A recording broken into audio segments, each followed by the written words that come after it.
उहाँले उद्योगपति र व्यापारीहरूसँग सहकार्य गरेर लकडाउनको बेलामा पनि मागलाई सम्बोधन गर्नलाई उहाँले पहल गर्नुभयो। त्यसैले उहाँले छोटो समयमा मन्त्रालयमा बसेर गरेको काम अनुकरणीय उदाहरण छ। त्यसैले आजको कार्यक्रममा अब अहिलेको अवस्थामा प्रधानमन्त्री केपी शर्मा ओलीको विकल्प खोज्ने बेला भयो त फेरि पार्टीभित्र यो बहस किन भन्ने बेलामा पनि आजको कार्यक्रममा हामी बहस गर्नु चाहिँ पहिलो। दोस्रो, यो अवस्था एमसी पारित हुन सक्छ कि सक्दैन, त्यसको आधार के छ? दोस्रो, एमसी आवश्यक हो कि देशको लागि। तेस्रो, उद्योगपति व्यापारीहरूले सङ्कटको बेलामा सरकारलाई साथ दिएको छ, कर तिरेको छैन, अथवा तपाईँ आफै उद्योगपति व्यापारीको रूपमा पनि परिचित व्यक्तित्व हो, तपाईँको राजनीतिक इतिहास हेर्दाखेरि व्यापारी त को छैन, टर्म पनि व्यापारी नै हो। सरकारको मूल्याङ्कन, बजेट कार्यान्वयनका चुनौतीहरू र एउटा कुरा के आछ भन्दाखेरि विद्युतीय गाडीमा कर नलगाएको भयो हुन्थ्यो भनेर पनि धेरै मलाई सोधिदिनु पर्छ मन्त्रीलाई। यसबारे पनि आफ्नो महत्त्वपूर्ण अभिव्यक्ति राखिदिनको लागि म मन्त्रीज्यूलाई कुरा राख्ने मौका दिनुभएको छ। र अहिले अब यो कोभिडको समयमा धेरै समस्याहरू देशको अगाडि छ र यो समस्याको समाधान सरकारले कसरी गरिराखेको छ, सरकारले गरेको जुन अहिलेको काम र कारबाहीप्रति जनतामा कतिको सन्तुष्टि छ र अहिलेको कोरोनालाई कन्ट्रोल गर्नको लागि, यो सङ्क्रमणलाई कन्ट्रोल गर्नको लागि सरकार कतिको सफल भएको छ। बजेट पनि भर्खरै अहिले हाम्रो पारित भइसकेको छ। यो बजेट यस्तो अवस्थामा, यो सङ्कटको समयमा, नेपालको इतिहासमै चाहिँ यस्तो पहिलोचोटि यस्तो सङ्कटको समयमा बजेट आएको छ। बजेटको बारेमा पनि विभिन्न किसिमको चर्चा परिचर्चा आइराखेको छ र हाम्रो सीमा विवाद पनि अहिले उत्कृष्टमा छ। भारतसँग हाम्रो जुन यो लिपुलेक, लिम्बुधारा र कालापानीको जुन एउटा ठुलो विवाद अहिले आएको छ, त्यसमा अहिले हाम्रो दुई देशको बिचमा अहिलेसम्म चाहिँ यो समस्याको समाधान दुई देशको बिचमा भइसकेको छैन, त्यो अवस्था पनि छ। यस्तै किसिमका तपाईँले अहिले ऋषिजीले राख्नुभएका विभिन्न किसिमका कुराहरूको बारेमा सर्वप्रथम म के भन्न चाहन्छु भने यो सरकारप्रति असन्तुष्टि पोख्नु एउटा स्वाभाविक कुरो हो। यो सरकारले चाहिँ आज 2-2.5 वर्ष झन्डै यो सरकार गठन भएको भइसक्यो। एउटा झन्डै चाहिँ तपाईँको बहुमत ल्याएको 2/3 बहुमतको सरकार छ। यो सरकारबाट सबैले एउटा ठुलो आशा गरेको रहेछ, ठुलो यो हाई एक्सपेक्टेसन भन्छ, हाई एक्सपेक्टेसन छ कि इतिहासमै चाहिँ यो धेरै कम यस्तो अवसर आएको छ जब कि यत्रो स्ट्रङ गभर्मेन्ट आएको छ।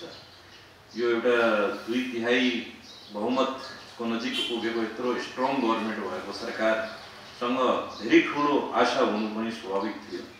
र सरकारले आफ्नो तर्फबाट सम्पूर्ण कामहरू जति पनि हुन सक्छ देशको प्रगतिको लागि, देशको समृद्धिको लागि, देशवासीको खुशहालीको लागि सरकारले आफ्नो तर्फबाट कामहरू गरेको छ, गरिराखेको छ।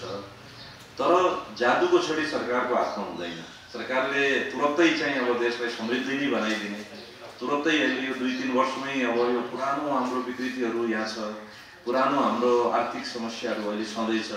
अनि देशको आर्थिक अवस्था पनि अहिले एकदमै भनौँ न एकदमै तल्लो स्तरमा अहिले गएको अवस्था छ र अन्य विभिन्न किसिमका अरू समस्याहरू अहिले हाम्रो अगाडि छ। सरकारले स्टेप बाई स्टेप, पालो पालो गरी एक एक समस्यालाई समाधान गर्दै गइरहेको छ। यस्तो अवस्थामा अब केही एउटा भनौँ समूह हुन्छ, एउटा त्यो समूहले अब यो सरकारको आलोचना गर्ने बाहेक अरू काम गर्दैन। आलोचना मात्रै गर्ने काम हुन्छ, यो भएन, त्यो भएन, यहाँ पुगेन। उनीहरूसँग सोध्नुपर्ने हुन्छ के पुगेन, कहाँ के भएन भन्नुहोस्, होइन? के पुगेन? उद्योगी व्यवसायहरू खुसी छैनन्, उद्योगी व्यवसायहरूको काम भइराखेको छैन। यो म भएकै मन्त्रालय उद्योग वाणिज्य आपूर्ति मन्त्रालयबाट काम गर्ने परम्परामा, शैलीमा परिवर्तन भएको छ कि छैन, उद्योगी व्यवसायले सोध्नु पर्यो।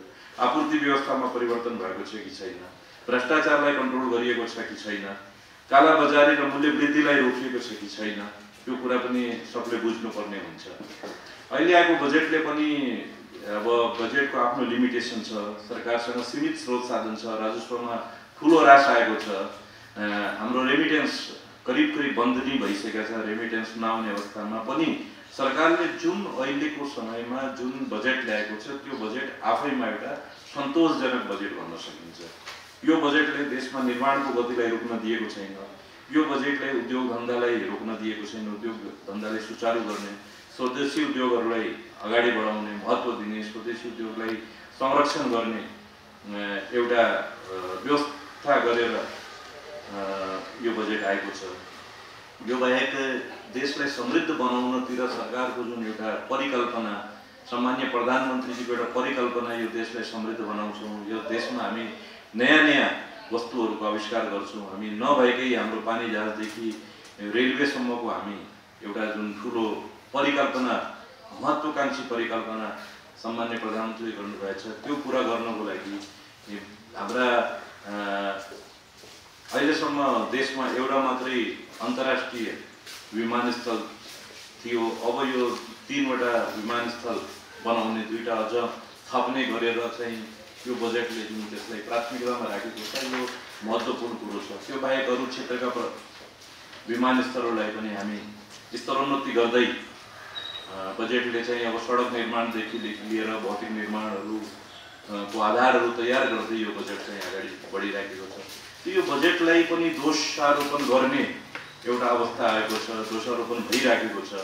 यो दोषारोपण गर्ने एउटा प्रवृत्ति नै हामीहरूको बिचमा भइसकेको छ। जसोसुकै आए पनि जे आए पनि यो चाहिँ ठिक छैन भनेर एउटा चाहिँ हामीलाई यो भन्ने प्रवृत्ति भइसकेको छ। तर यो पनि हेर्नुपर्छ यो कस्तो अवस्थामा बजेट ल्याइएको छ। यो अहिले यो सङ्क्रमण भनेको शताब्दीमै यत्रो ठुलो सङ्कट देशमा विदेशमा अन्तर्राष्ट्रिय स्तरमा कहिले पनि आएको थिएन। यो सङ्क्रमणको अवस्थालाई पनि यदि यस्तो ब्यालेन्स बजेट ल्याएको छ भने त्यसलाई चाहिँ अब गलत भन्नु हुँदैन। हो, त्यसमा हरेक काम गर्दाखेरि त्रुटि हुन जान्छ, केही कमी कमजोरी हुन जान्छ, केही फिडब्याकहरूमा पनि कमी हुन जान्छ, केही आलोचनाहरू बढी भएको चाहिँ हाम्रो यो इलेक्ट्रिक भेहिकलमा बढी आलोचना भएको छ। त्यस्तै हाम्रो चकलेटलाई पनि बढी व्याख्या गरिएको छ, जबकि सानो कुरा हो, धेरै ठुलो कुरो होइन। इलेक्ट्रिक कारमा बजेटमा चाहिँ यदि भन्सार दर बढाइएको छ भने त्यो हरेक इलेक्ट्रोनिक कारमा बढाइएको छैन। त्यो केही जुन लग्जरियस इलेक्ट्रोनिक कार छ त्यसमा बढाइएको छ। यसमा 2-3वटा स्लेब राखिएको छ। तर पनि यसमा चाहिँ अब प्रधानमन्त्रीजी स्वयंले पनि, अर्थमन्त्रीजीले पनि यदि धेरै बढेको रहेछ भने हरेक चिजको संशोधन गर्ने, एमेन्डमेन्ट गर्ने, त्यसलाई घटाउने बढाउने एउटा परम्परा छँदैछ, त्यसलाई गर्न सकिन्छ। यो 2-3वटा वस्तु बाहेक आलोचना चाहिँ कहीँ पनि भएको छैन। तर यो 2टा वस्तुलाई समातेर हामीले धेरै व्यापक आलोचना चाहिँ गरेका छौँ। त्यसमा यो इलेक्ट्रिक गाडीको चाहिँ कर चाहिँ छुट हुन्छ। कर छुट हुनुभन्दा पनि अब समसामयिक तरिकाले एउटा कुरा तपाईँ पक्का सम्झिनुहोस्, हामीसँग सरप्लस बिजुली हुँदैछ। अब आउनेवाला 2 देखि 5 वर्षको बिचमा हामीसँग यति बढी बिजुली हुन्छ कि त्यो बिजुली हामी विदेशमा, हामीले भारत र बङ्गलादेश जस्तो देशहरूमा हामीले बिक्री गर्नुको विकल्पै हुँदैन। हामीले बिक्री गर्नै पर्छ र हाम्रो देशमा यसको खपत बढाउनु पर्छ। त यो खपत बढाउनको लागि हामीले विद्युतीय सामग्रीको अधिकतम उपभोग गर्नुपर्छ। अब यो उपभोग गर्नको लागि हामी पेट्रोलियम प्रडक्टमा अब निर्भर हुनु भएन। यसको लागि त हामीले विद्युतीय कारहरूको अब यहाँ चाहिँ उपयोगिता बढाउनै पर्ने हुन्छ, यसको युज बढाउनै पर्छ। यसको उपयोगिता बढाउनको लागि अब ठिक छ, यो वर्ष हामीसँग अहिले त्यति सरप्लस विद्युत नहोला, अर्को वर्ष बजेटको हरेक वर्ष हुन्छ नि। यो बजेट भनेको 5-10 वर्षको लागि होइन ऋषिजी, होइन। अब अर्को पटक पनि त अमेन्डमेन्ट गर्न सकिन्छ नि। यो पनि अहिलेको अवस्थामा चाहिँ राजस्व वृद्धिको लागि केही वस्तुहरूमा दरहरू थप्नुपर्ने, करहरू थप्नुपर्ने आवश्यकता थियो। तर ठिक छ, कहीँ कमी कमजोरी छ। यदि यो विद्युतीय गाडीमा अहिलेको समयमा यो व्यवहारिक भएन भने त्यो घटाउने ठाउँ पनि छ। आलोचना मात्रै गरेर हुँदैन, यसमा सुझाव सल्लाहहरू दिनुपर्छ र सरकार हरेक स्तरबाट सल्लाह सुझावहरू लिनको लागि तयार छ, अग्रसर छ र सल्लाह सुझावहरू लिए। त्यसो विद्युतीय गाडीलाई प्रयोग गर्नको लागि करमा केही छुट दिन सरकार तयार छ। सरकारले छुट दिने तयार भन्दा पनि सरकारले यसमा अध्ययन गरिराखेको छ र यो अरू पनि केही वस्तुहरू यस्ता छन् जसमा दरबन्दी चाहिँ तलमाथि, करको दर चाहिँ तलमाथि गर्ने अवस्था छ। त्यो चाहिँ सरकारले गर्छ र सरकार एकदमै रिजिड भएर बसेको छैन। सरकारले कहाँ के गर्नुपर्ने हुन्छ त्यो हेरेर, यहाँ देशको अवस्था, देशको भौगोलिक आर्थिक अवस्था हेरेर र जीवनयापन जुन यहाँ छ, यहाँको जीवन स्तर छ, यहाँको पब्लिकको, हाम्रो नेपाली समाजको, नेपाली नागरिकको जीवन स्तरको हिसाबले चाहिँ दरबन्दीमा फरक गर्न जहिले पनि हामी खुल्ला छौँ र त्यो गर्नुपर्ने अवस्था भएमा त्यो गर्छौँ नि हामीले। अब हामीसँग केही अरू समस्याहरू, सरकारको आलोचना, जस्तो प्रधानमन्त्रीको विकल्प खोज्नु भएको छैन। प्रधानमन्त्रीजीको विकल्प खोजेर कसलाई ल्याउने, कसलाई प्रधानमन्त्री बनाउने भन्नुहोस् होइन। पार्टी त यही हो र यही पार्टीको आज सर्वोच्च नेता भनेको हाम्रो केपी ओली नै हुनुहुन्छ र केपी ओली अर्का अध्यक्ष हाम्रा प्रचण्ड हुनुहुन्छ। कहीँबाट पनि सरकार बदलिनु पर्ने यो जुन किसिमको विभिन्न किसिमको हल्लाहरू उठिराखेको छ, यो भ्रामक कुराहरू मात्रै। कहीँ पनि प्रधानमन्त्री बदलेर देश बदलिँदैन। आज एउटा भिजन भएको, एउटा अठोट भएको, एउटा ट्रान्सपेरेन्ट व्यक्ति आज प्रधानमन्त्री बन्नु भएको छ भने यो देशको लागि सौभाग्यको कुरो हो। र उहाँ प्रधानमन्त्री भइसकेपछि विभिन्न किसिमका कामहरू भएका छन् होइन। अब आलोचना गर्नेहरूसँग त अब आलोचनाको एउटा फेरिस्त हुन्छ, उनीहरूसँग एउटा लिस्ट हुन्छ, यो कुरामा उनीहरूले आलोचना गरिराखेका हुन्छन् होइन।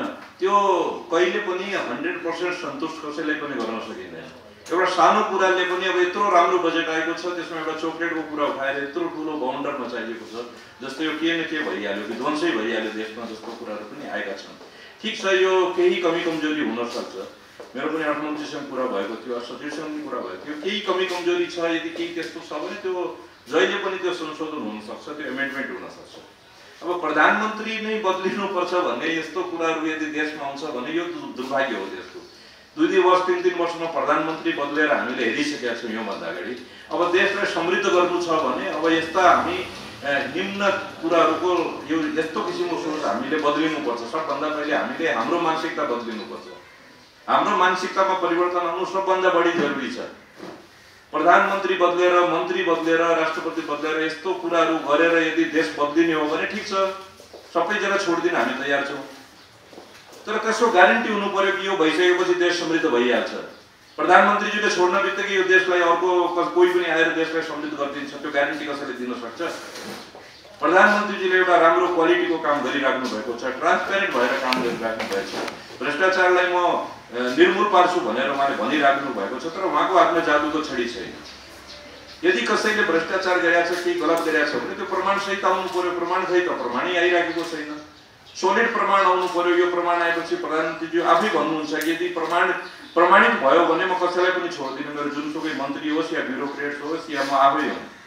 प्रमाणित हुनु पर्यो। हावाको भरमा, हल्लाको भरमा चाहिँ मन्त्रीलाई पनि हटाइदिने, ब्युरोक्रेट्सलाई पनि हटाइदिने, म पनि हटिहाल्ने भनेर त्यस्तो हावाको भरमा त्यो गरेर विकल्प कहाँ छ भन्नुहोस्? विकल्प पनि हुनु पर्यो। देशलाई बनाउनु छ भने हामीलाई अबको समयमा हामीलाई यस्ता प्रधानमन्त्री नै चाहिन्छ जसले कि अठोट र एउटा सङ्कल्पको साथमा काम गर्नुहुन्छ। उहाँसँग एउटा सङ्कल्प छ। अब हामीले नक्साको कुरा गर्दाखेरि पनि एउटा सङ्कल्प सहित उहाँले कसैसँग पनि नडराइकन उहाँले एउटा यो नक्सा चाहिँ पास गराउने काम गर्नुभयो। उहाँले संसदबाट पूर्ण बहुमतले 100% बहुमत, आजको इतिहासमा यस्तो कुराहरू छैन कि 100% बहुमतले कि त्यो एउटा व्यवस्था परिवर्तन गर्दाखेरि, राजा हटाउँदाखेरि नि 100% समर्थन भएको थियो। र अहिले चाहिँ यो नक्सा पास गर्दाखेरि अर्को पटक नेपालको इतिहासमा यो सबैले, हरेक दलले चाहिँ यसमा 100% समर्थन गरेको रहेछ। यो ऐतिहासिक कुरो हो कि होइन? यो कसले गराएको? यो सम्माननीय प्रधानमन्त्रीजी को दृढ निश्चय, दृढ सङ्कल्पले होइन, राष्ट्रभक्ति यसलाई भन्छ। कसैसँग नडराइकन देशलाई अगाडि बढाउनु छ भने हामी पछि हट्दैनौँ। हामीले कसैको 1 इन्च पनि जग्गा चाहिएको छैन।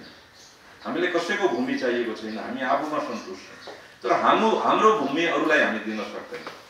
हाम्रो भूमि कसैले पनि, कुनै देशले पनि लिन सक्दैन। त्यसको आधार छ, हामीसँग रेकर्ड छ, हामीसँग दस्तावेज छ र पूर्ण दस्तावेज हामीसँग छ।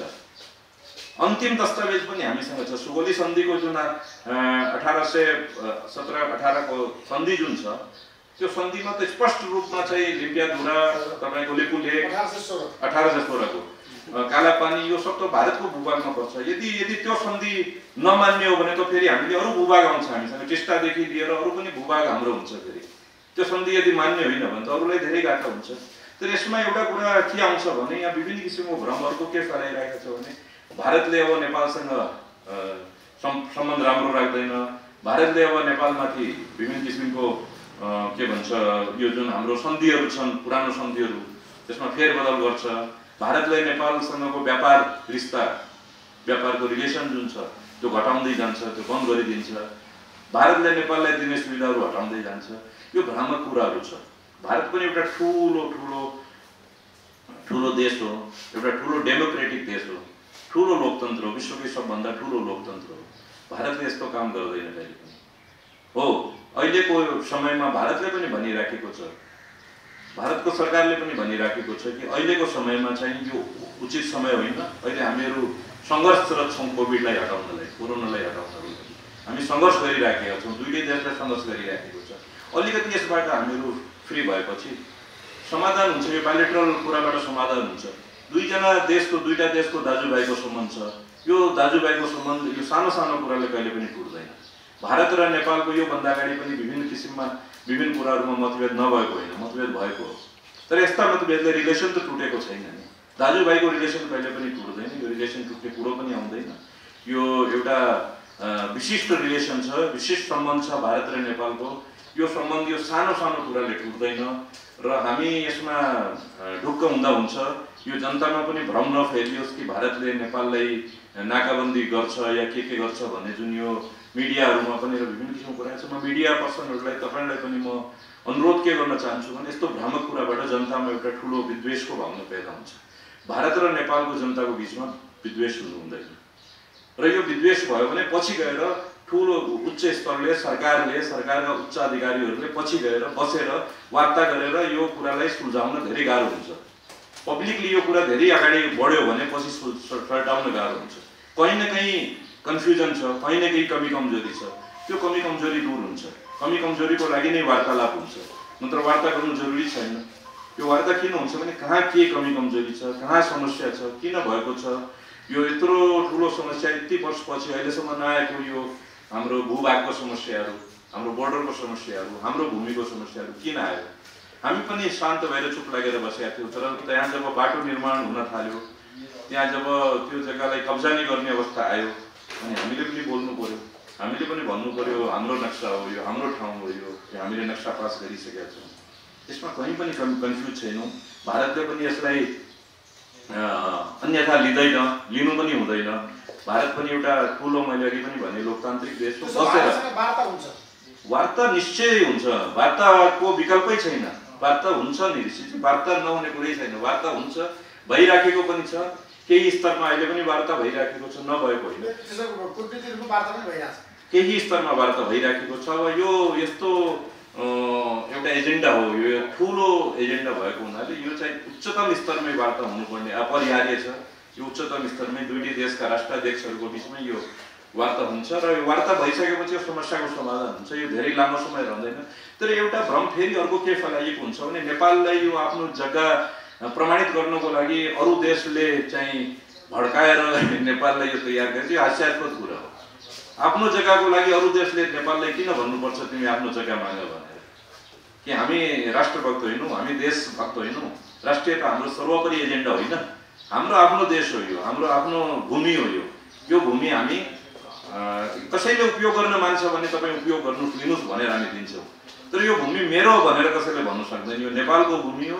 नेपाल अखण्ड देश हो। नेपाल एउटा स्वाभिमान देश हो र नेपाल कसैको स्वतन्त्र देश हो। कसैको पनि अधीनमा बसेको देश होइन नेपाल। नेपाल अधीनमा बस्दैन कहिले पनि, आजसम्म बसेको छैन, कहिले पनि भविष्यमा पनि बस्नेवाला छैन। हामी जतिसुकै सानो भए पनि, जतिसुकै ठुलो देश भए पनि, अर्को देश भए पनि दबाउन सक्दैन हामीलाई होइन। अन्यथा कुनै कुरामा पनि हामीहरूले यो चाहिँ हुनु हुँदैन भनेर पनि भन्न सक्दैन। अब यो म फेरि यो मिडिया कर्मीहरूलाई पनि, तपाईँहरूलाई पनि, सञ्चारकर्मीहरूलाई म के अनुरोध गर्न चाहन्छु भने भारत र नेपालको रिलेसन बिग्रने काम भएको छैन, हुँदैन पनि। यो कुराले कहिले पनि हुँदैन। तपाईँहरू ढुक्क भएर बस्नुहोस्। यसमा जनताले चुप पाउँदैन। हाम्रो सम्बन्ध जुन छ एउटा धार्मिक, सांस्कृतिक, आर्थिक जुन एउटा सम्बन्ध छ, हाम्रो सिमिलर कल्चर छ, हाम्रो धर्म एउटै धर्म छ हाम्रो।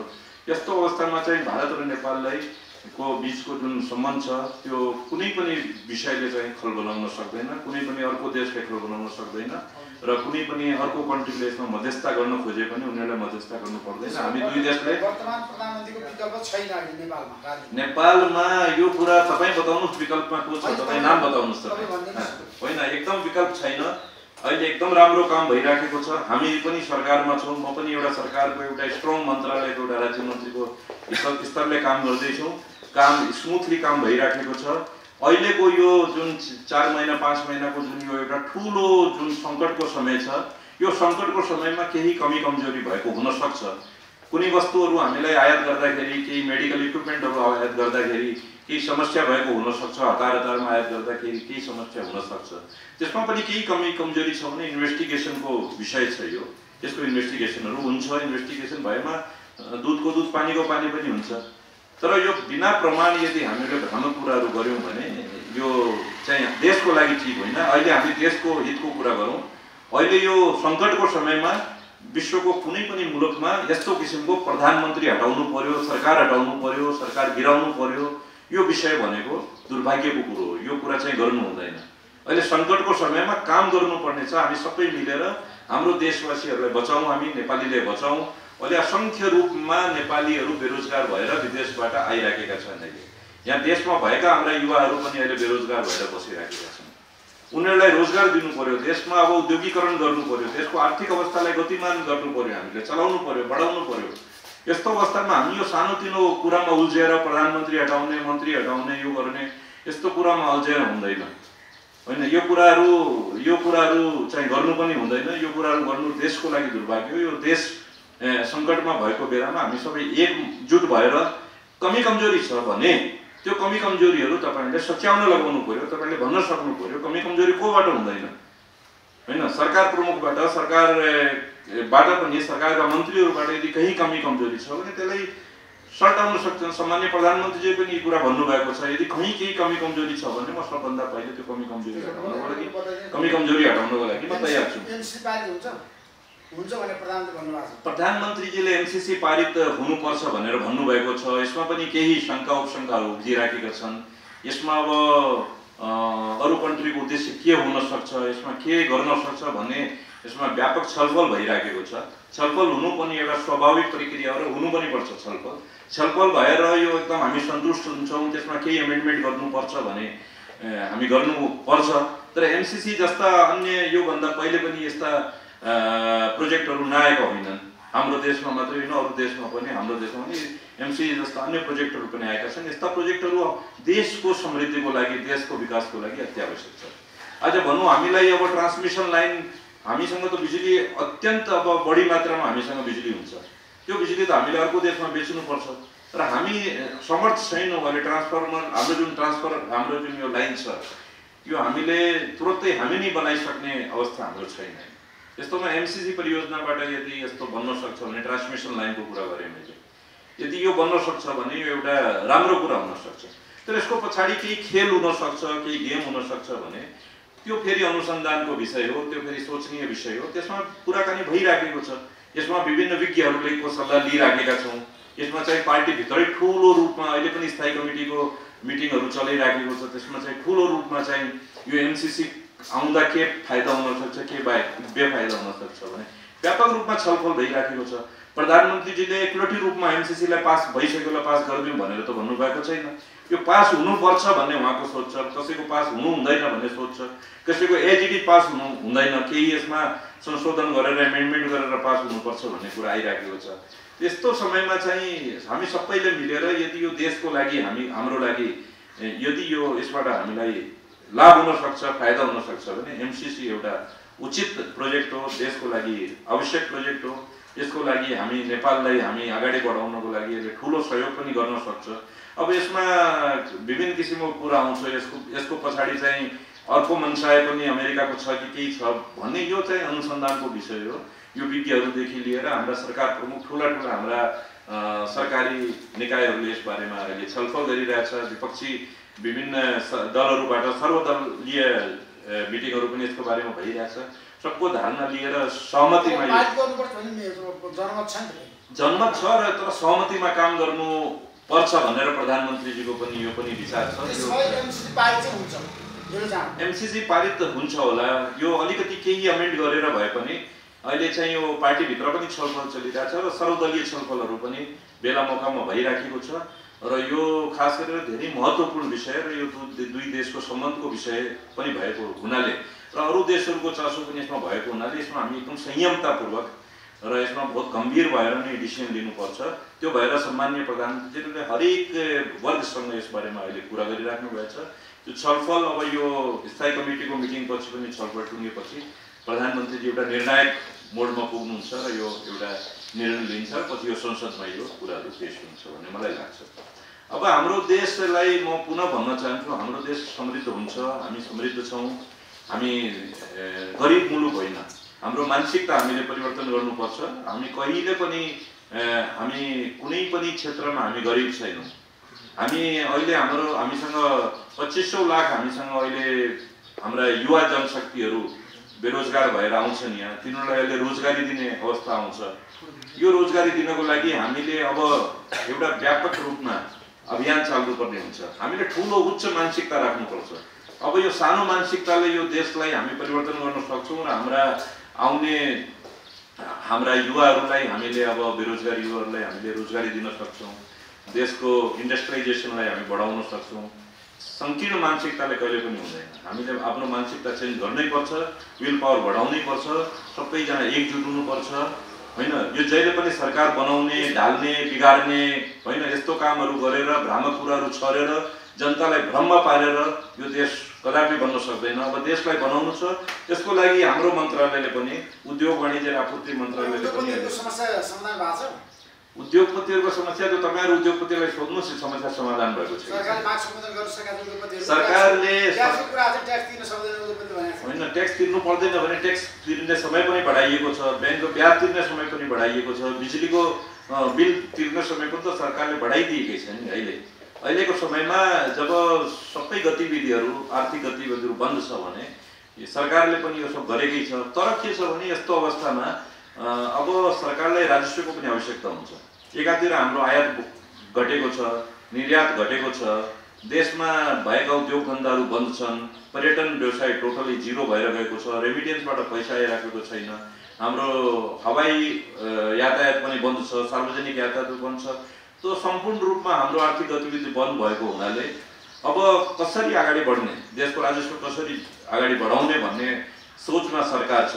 यो हेर्नुस्, यो साधारण विषय होइन।